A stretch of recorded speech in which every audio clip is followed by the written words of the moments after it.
Goeiemôre, geliefde gemeente en ook hartlik welkom aan alle besoekers wat vanmôre saam met ons is. Die kerk raad af na die volgende afkondigings. Kollekte by die deure is vir ons emeritaat versorging. Na die erediens sal daar 'n sistersvergadering wees en dan na die sistersvergadering is daar katekisasie vir die laerskool kinders. Almanakke vir 2026 is nog beskikbaar vir die wat dit wil hê, julle R150 ook na Lida toe gaan, en dan sal vanmiddag geen Bybelstudie nie. Donderdag is daar Bybelstudie in Veldrif. Ons ook baie dankie sê vir ons ondersteuning en bywoning en stalletjies en almal wat gister hier was vir ons markie. Ons het tot dusver so R4,000 wins gemaak, alhoewel dit nie eers die doel was van die dag nie. Ons het ook daarmee baie lekker saam gekuier en mekaar leer ken. Baie dankie vir almal wat 'n bydrae gelewer het daartoe. Ons maak vandag klaar met ons reeks oor die poëtiese literatuur. En na die erediens sal daar ook dan weer 'n kort preekbespreking wees.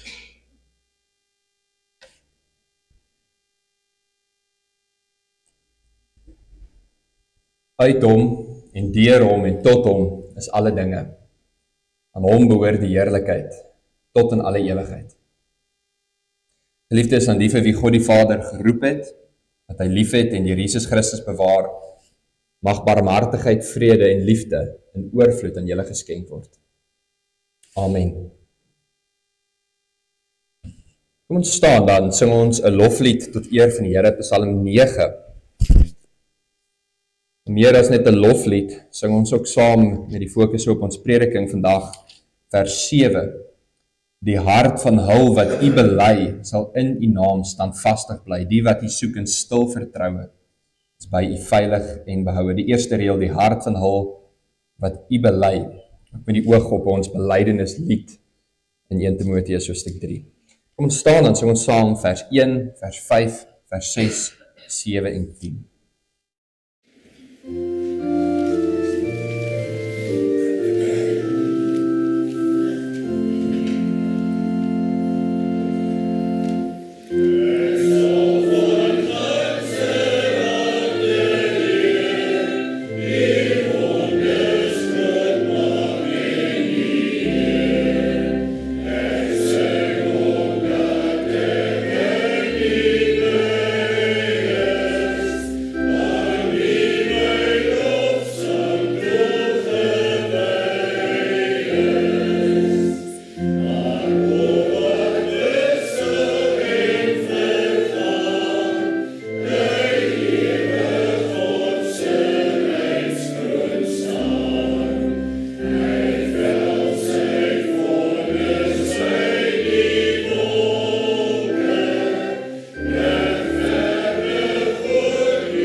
Wanneer ons geloof saam bely as gemeente, Behoor die belydenis ook in die monde en die harte van almal wat hier is. Daarom sing ons vanmôre saam skrifberuiming 12:3. 'n beruiming van ons Nederlandse geloofsbelydenis artikel 1, saam as ons belydenis. Ons sing vers 1 en vers 2.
Ons lees vanmôre saam uit Matteus 22 as wet van die Here.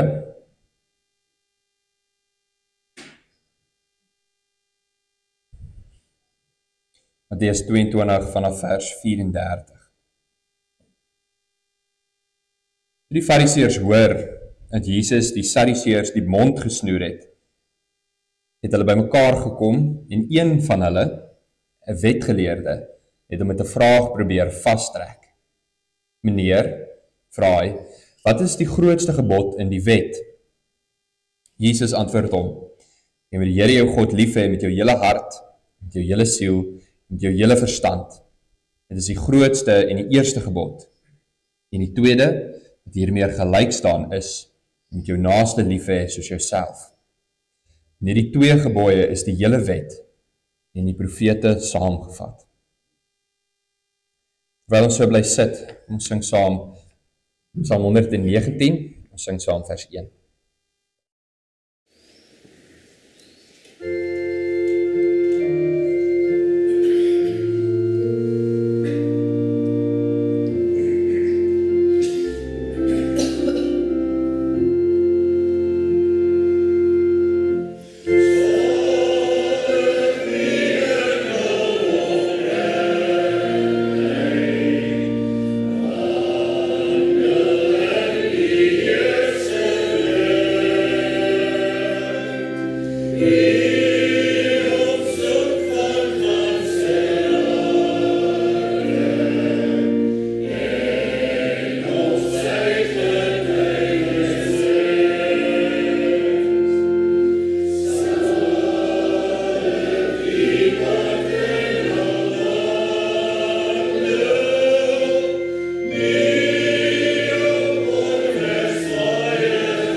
Kom ons bid saam.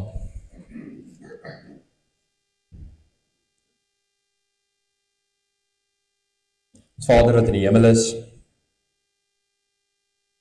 dankie Here dat ons U mag aanroep as ons Vader. En dat ons broers en susters van mekaar is ter wille van Jesus Christus. Dat hy ons deel maak van 'n hemelse erfenis. Dat hy vir ons 'n nuwe identiteit gee. Nou nie net as elkeen individueel nie. En so wonderlik is die genade dat U ook vir ons elkeen afsonderlik op U naam gesterf het. En dat U bloed vir al U kinders gestort het, en dat U ons ken van ewigheid af, dat ons naam in die boek van die lewe opgeskryf is. En daarmee saam voeg jy ons ook by tot 'n kerk en tot 'n gemeenskap van gelowiges, mense wat saam in Christus 'n eenheid vorm, een van hart, een van denke. Dankie Here dat U ons ook hierdie geleentheid gee om nie net as uitgeroeptes uit hierdie verlore wêreld, uitgeroeptes in Christus te wees nie, maar ook saamgeroeptes te wees, en dat ons vanmôre so saam mag kom.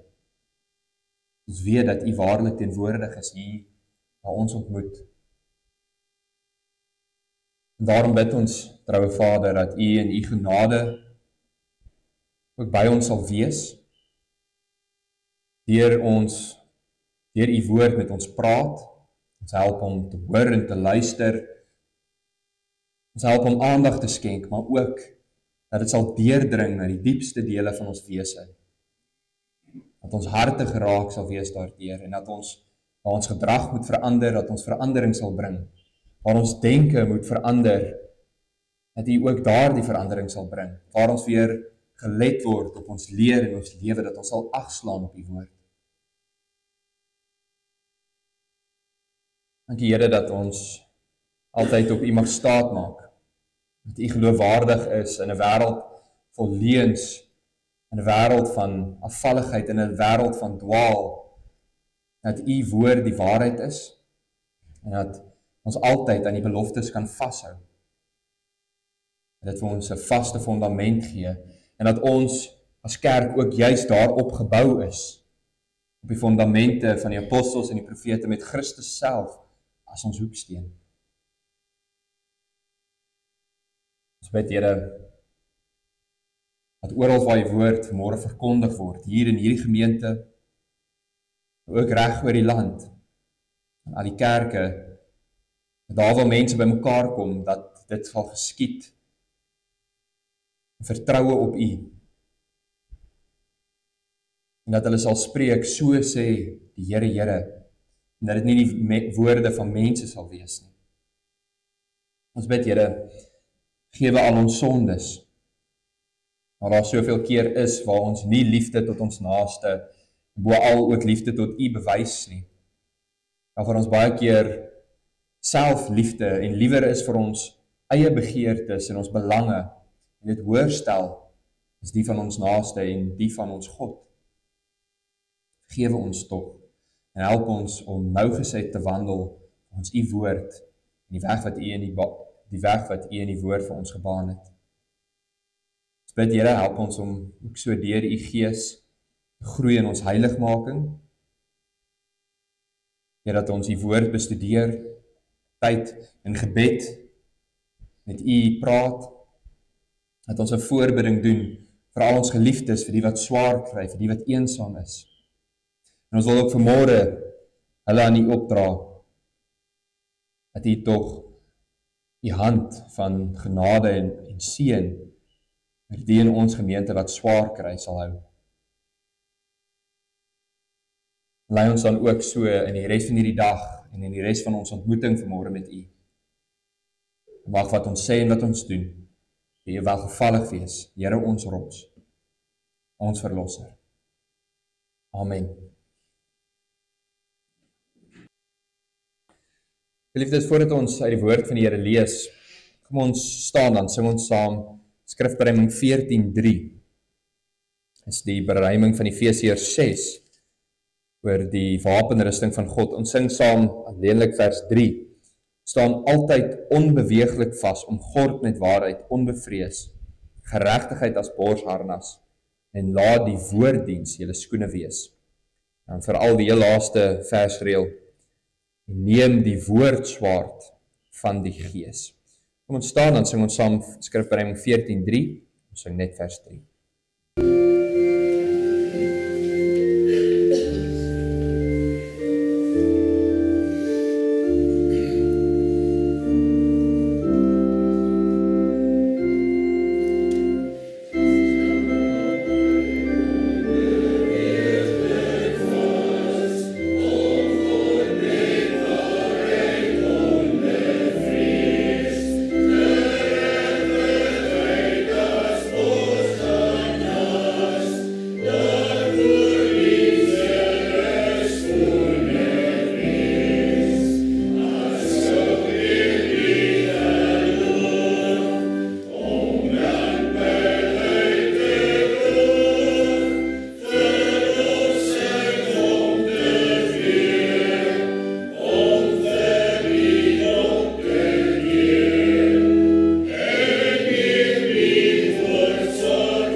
Ons lees saam met die woord van die Here uit die eerste brief aan Timoteus, hoofstuk 3. 1 Timoteus hoofstuk 3. Ek lees vir ons uit die 2020 vertaling. Ons het geen fokusvers nie. Daar's net 4 of eintlik 3 kort versies wat ons môre saam lees aan die einde van hoofstuk 3.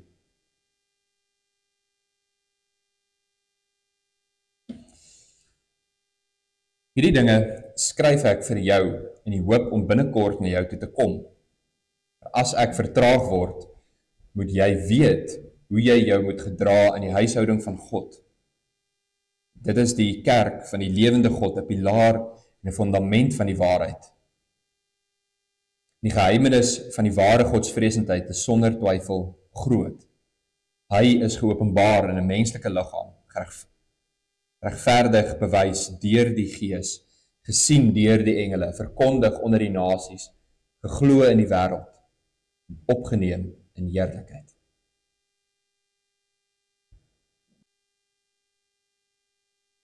Geliefdes in ons Here, hierdie teksgedeelte en in besonder hierdie laaste vers 16, is een van die oudste kerkliedere en belydenisse van die Christelike kerk. Dit is 'n kort en 'n kernagtige samevatting van dit wat die kerk glo en wat die kerk is. Maar anders as die geloofsbelydenisse waarvan ons gewoond is dat ons elke Sondag hoor, anders as die lang geloofsbelydenisse wat ons agter in ons psalmboek kry, ook anders as die geloofsbelydenisse wat ons katekisasiemanne uit hulle kop uit nou leer, is hierdie 'n kort en 'n kernagtige samevatting wat eintlik vir ons in 'n lied weergegee word. Dit is nie 'n droë en lang opsomming met baie woorde nie. Dit is 6 poëtiese versreëls wat die waarheid en die kern daarvan vasgryp. Ons dalk net 3 verse wat ons vanmôre saam lees, en tog is hierdie 3 verse die hartklop van die hele brief aan Timoteus. Ons kyk eers na 'n klein stukkie agtergrond.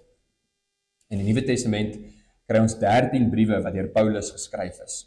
Gewoonlik deel ons hierdie briewe in 2 groepe op.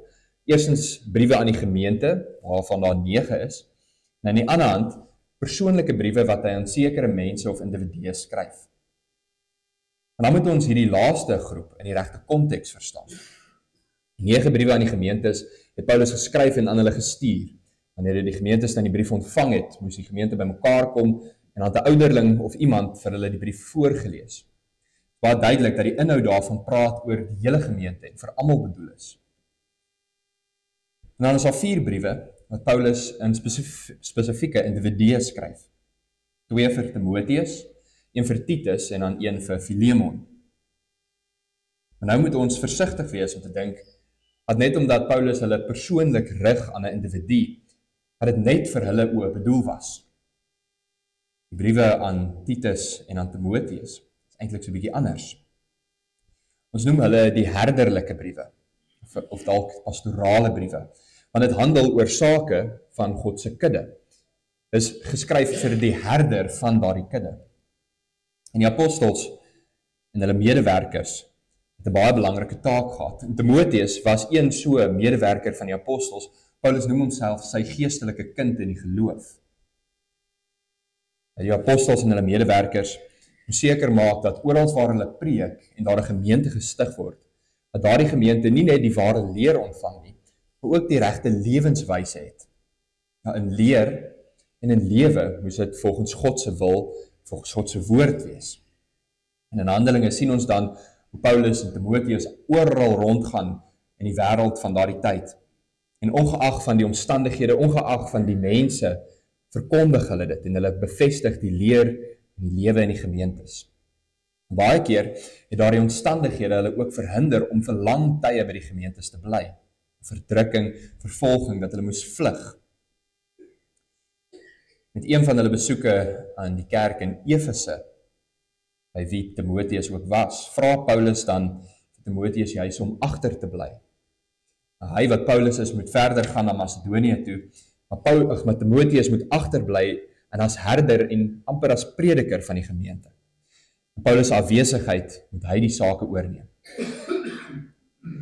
Die inhoud van hierdie brief wat Paulus dan skryf, is dan amper soos 'n handboek oor die kerk se leer en se lewe. En dit volg 'n baie ritmiese patroon. Dit begin dat Paulus die valse leer wat in die gemeente is aanspreek. En dan skuif dit oor na gebede en die verkondiging en die voorbidding daarvan.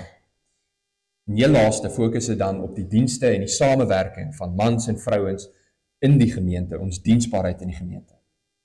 Hoofstuk 1, die valse leer, hoofstuk 2, die gebede, hoofstuk 3, die manier hoe die kerk funksioneer, in dienste en in samewerking. En voordat Paulus dan in hoofstuk 4, 5 en 6 weer hierdie patroon verder voortsit van leer, gebed en werksaamheid, kry ons hierdie gedeelte. 2 kort versies wat eindig met 'n belydenislied.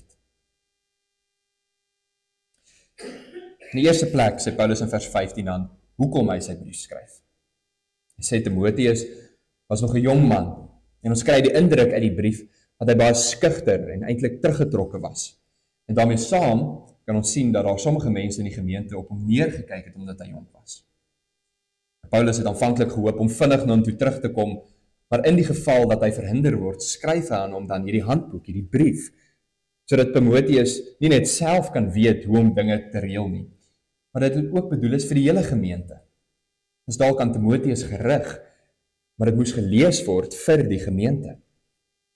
Op hierdie manier ondersteun Paulus dan die hand en die stem van Timoteus in die gemeente, dat hy die leer en die lewe kan vestig en in die regte orde kry. Of, soos vers 15 sê, as ek dalk vertoef, dan kan iemand weet hoe om homself te gedra in die kerk van God. Die gelowiges en die leefwyse van gelowiges is uiters belangrik. Die manier hoe ons bid, die manier hoe ons saamkom, die manier hoe ons aantrek en dink en op mekaar agslaan, die manier hoe ons omgaan met geld, met ons gawes, dit alles is baie belangrik. Dit moet alles wees volgens die wil van God, sê Paulus.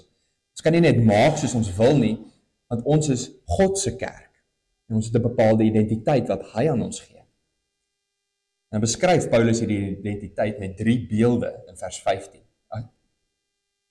Eerstens, noem hy die kerk die huisgesin van God. Die beeld sluit dan direk aan by die Ou Testament. So is die volk wat in Abraham een groot familie geword het, is hulle eintlik 'n familievolk. Hulle was die huisgesin van God. En God het ook in sy tempel onder hulle gewoon. Die tempel was ook genoem die huis van God. So albei hierdie gedagtes word saamgevat in dit wat Paulus hier sê. Die huisgesin van Israel, in wie se midde God in sy huis bly, so is hulle by mekaar, 'n huisgesin met God as hulle hoof.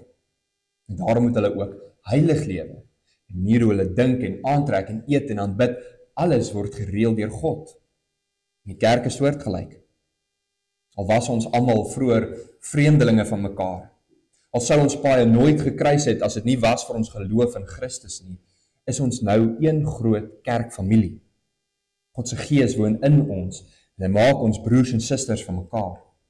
Ons is almal saam in die huis van ons Vader. En omdat ons deel is van hierdie een gesin, moet ons ook leef volgens die huisreëls van hierdie gesin. In hierdie huis moet daar gesonde verhoudings wees, met duidelike strukture en opregte liefde hoe ons vir mekaar omgee. En as ons juis so lewe, dan sal die wêreld wat van buite af ook na hierdie huisgesin kyk, die karakter van die Vader en sy Seun kan sien. Dit is die kerk, 'n huisgesin van God. Maar tweedens sê Paulus dat ons ook 'n gemeente van die lewende God is. Die 2020 vertaling sê die kerk van die lewende God. Die woord kerk beteken die wat uitgeroep is en die wat saamgeroep is. Weereens is dit 'n Ou Testamentiese beeld.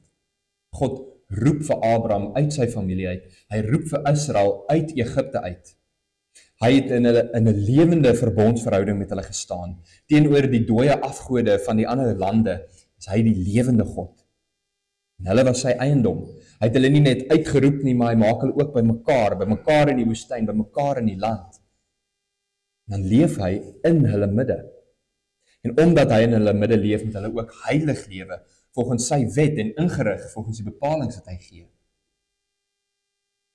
Die gelowiges van die Nuwe Testament word so uitgeroep uit hierdie verlore wêreld, uitgeroep in Christus. En dan word ons ook vergader.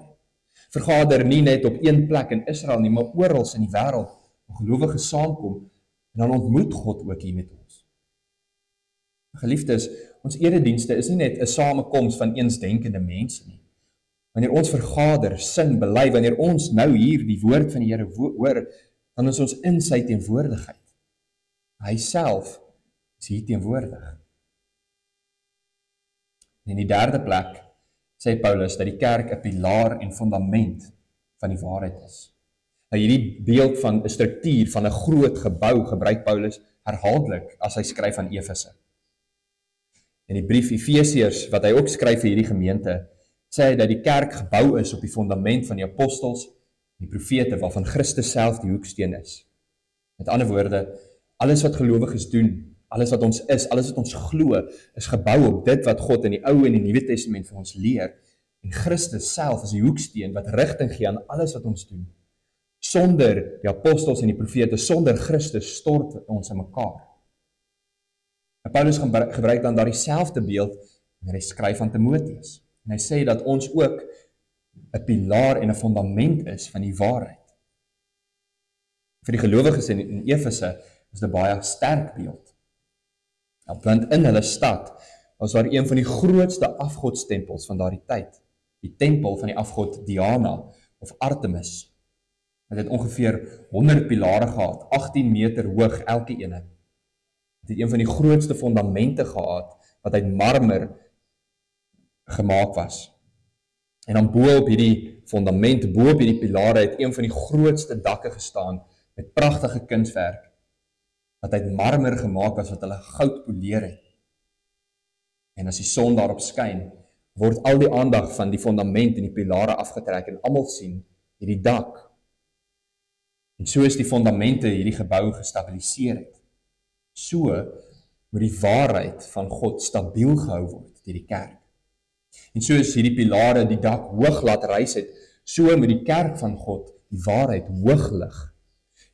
Nou die twee beelde saam beklemtoon eintlik dieselfde waarheid. Dit waaruit die kerk gebou is, die fundament van Christus, profete en die apostels. En dit moet ons ook beskerm en oplig vir die wêreld om te sien. Geliefdes, ons wat in Christus glo, ons wat verenig is deur die Gees van God, ons het nou 'n nuwe identiteit. Ons is die huisgesin, die gemeente van die lewende God, en ons dien as 'n pilaar en 'n fundament van die waarheid, maar dieselfde waarheid waarop ons gebou is. En daarom is wat ons doen in die kerk, daarom is die manier hoe ons lewe, wat ons sê en hoe ons lyk vir die wêreld, baie belangrik.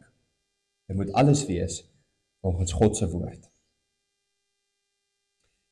En dan in die middel van al hierdie voorskriftelike verse, in die middel van hierdie pragtige identiteit van die kerk, kry ons dan 'n lied oor die leer van die kerk. En dit is glad nie vreemd nie. Liedere en gedigte is oor al die jare gebruik om vir ons iets te leer. As 'n student leer om 'n lang of 'n groot stuk inligting te onthou, dan vat hulle die eerste letter van al die woorde en hulle maak vir hulle self 'n rympie. As ons vir ons kinders iets leer, soos om hulle veters vas te maak om die alfabet te onthou, dan sing ons vir hulle 'n liedjie. En dis presies wat Paulus hier doen. Hy sê eers hoekom hy so ernstig vir die gemeente skryf, hoe hulle moet lewe. En dan sê hy ook hoe hulle die ware leer, die waarheid van Christus kan onthou. En hy doen dit in 'n baie ou belydenislied. In die geskrifte van die vroeë kerk sien ons dat hierdie gewoonte van die apostels eintlik diep spore gelaat het. Kerkvader Irenaeus beskryf dit so: Oral waar die apostels gegaan het hulle nie noodwendig presies dieselfde belydenis in een vorm vir almal gegee nie, maar hulle het 'n ooreenstemmende reël van die geloof aan al die leraars van die kerke toevertrou. Nou hier gee Paulus daardie ooreenstemmende reël van die geloof in 'n lied vir die gemeente. As inleiding sê hy: Onteenseglik groot is die geheimenis van die ware godsvreesendheid. Dis baie woorde, maar dit sê eintlik in kort, dit wat vir die Ou Testamentiese mense onbekend was, dit is nou geopenbaar in Jesus. Hy sing 'n belydenislied oor Christus. En die woorde maak eintlik eers sin as ons onthou hoe die gemeente gestig was. Paulus en die apostels die eerste keer in Efese aangekom het, was daar groot teendrukking van die mense wat die afgodsdienaars gedien het. Hulle het gewoonlik afgodstempeltjies, klein replikas van hierdie groot gebou van Artemis gemaak, en hulle het dit verkoop, en soos Paulus hulle verkondig het meer mense bekeer, en nie meer hierdie afgodstempeltjies gekoop nie. Die gevolg is dat baie mense hulle inkomste verloor het, hulle finansiële sake het skade gelei. Daar het 'n groot oproer en verwarring in die stad ontstaan. Mense het saamgekom, en ontstaan daar in Handelinge 19 dat hulle vir 2 ure lank geskree het, groot is Artemis van die Efesiërs. Nou sê Paulus, nee, nie Artemis nie, onteenseglik groot is die geheimenis van die ware godsvreesendheid, onteenseglik groot is die geopenbaarde waarheid van Christus. En wat is hierdie waarheid? In vers 16. Eerstens, wie Christus is en wat hy kom doen het. Hy is geopenbaar in 'n menslike liggaam. Hy het gekom, die Seun van God, die tweede persoon van die goddelike drie-eenheid, het gekom en menslike vlees aangeneem, hy het onder ons kom woon. Van sy geboorte tot sy lyding en sy sterwe word in daai een reël vasgevang. Hy was deur die regters en die mense van hierdie wêreld as skuldig verklaar, as sondaar hanteer. Maar deur die Gees van God, die tweede versreël, is hy regverdig bewys. Hy wat geen sonde geken het nie, is in ons plek as sondaar behandel. Maar dis deur die Gees van die Vader wie hy die dood opgewek en bevestig dat hy waarlik onskuldig was, bevestig dat hy die Seun van God was. Hy die dood en die sonde oorwin. En daarna is hy aan die engele getoon. Dat die hemelse engele wat sy oorwinning aanskou het, wat dit verkondig het aan die mense wat die graf kom besoek het. Ook aan die gevalle engele, sê Petrus. Daar het Christus sy oorwinning aangekondig. En dan fokus die lied nie net op Christus se verlossingswerk nie, maar ook hoe dit in die gevalle mensdom 'n effek het. Christus is verkondig onder die nasies. Die geheimenis wat vroeër verborge was, is nou bekend vir elke volk en taal. En die boodskap van die evangelie wek geloof. En die mense in alle lande word deel van God se kerk. Daarom sê die 5de reël, hy is geglo in die hele wêreld. En dan sluit dit af met 'n triomfantelike verklaring. Christus is opgeneem in heerlikheid. Dis die hoogtepunt van ons belydenislied. Die hoogste troos, die grootste troos vir ons as Christus se kerk. Hy is aan die regterhand van die Vader. Hy regeer sy kerk en hy hou ons, sy huisgesin, sy gemeente. Hy hou ons in stand. Samevatting van die geloof, wie Christus is en wat ons en hoe ons ontstaan het. 'n Gedig om ons te help om die waarhede van die kerk te onthou. Geliefdes, ek sluit af. Die krag van hierdie gedeelte lê vir ons daarin dat ons weer herinner word aan wie ons is en hoekom ons doen wat ons doen volgens die woord van God. Die kerk is nie 'n wêreldse organisasie of 'n klub of 'n samekoms van mense wat net dieselfde dink nie. Nou so sê die wêreld is ons. Maar ons is die huisgesin van die lewende God.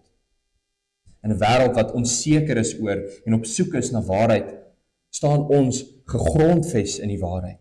En ons hou hierdie waarheid hoog vir almal om te sien.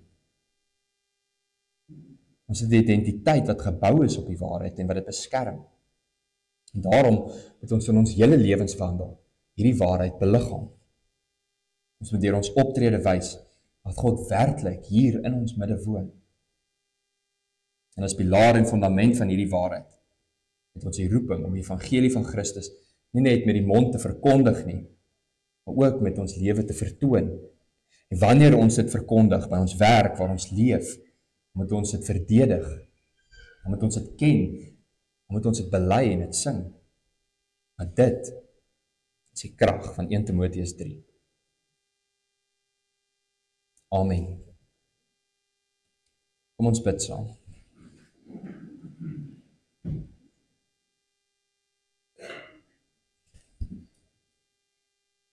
Vader wat in die hemel is,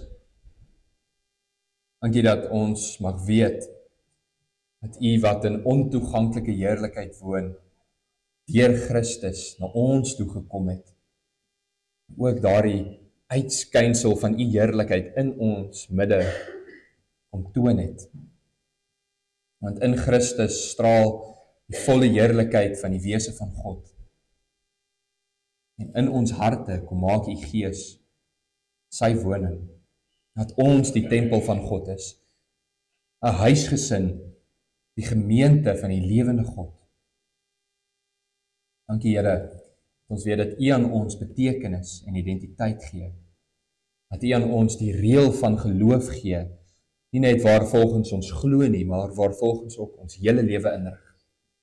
En help ons om so die heerlikheid wat U in ons harte sit, ook in die wêreld uit te straal, dat elkeen wat sien, dat elke tong sal bely en elke mond sal getuig dat Jesus Christus die Seun van God is, eer van U naam. Dit is ons gebed, Here, dat die wêreld sal sien en sal verstaan hoe diep en hoe wyd, en hoe ver en hoe hoog die liefde van Christus vir sy verlore mensdom strek. Ons bid dit in Christus se naam. Amen. Geliefdes, ons gee nou geleentheid vir die opname van ons kollekte. Daarna sing ons saam Skrifbereiding 15:2. Gemeente in Efese ontvang nie net 'n brief van Paulus en die brief van Efesiërs nie. Hulle ontvang nie net 'n brief hulle herder aan die briewe in Timoteus nie, maar hulle ontvang ook 'n brief van Christus, wat hy in Openbaring deur Johannes vir hulle skryf. En ons sing nou van hierdie brief saam, Skrifbereiding 15:2, vers 1 tot 3. Hulle het hulle eerste liefde verlaat. En kyk wat mooi agtergebly het by die gemeente. Hulle wat wandel, ek lees vers 1, ek wat die 7 sterre dra, wat fonkel in my regterhand, wat wandel waar die kandelaars, die 7 goue om my brand. Ek ken jou werk, al die gesoeg, en hoe geduldig dat jy ly, dat jy die kwaad en leuen nie duld, en vir my naam en waarheid stry. Midde van alles, al het hulle eerste liefde verlaat, het hulle altyd by die waarheid van die Here gehou. Ons sing dan nou saam Skrifbereiding 15:2, vers 1 tot 3. Is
Geliefdes, ontvang die seën van die Here.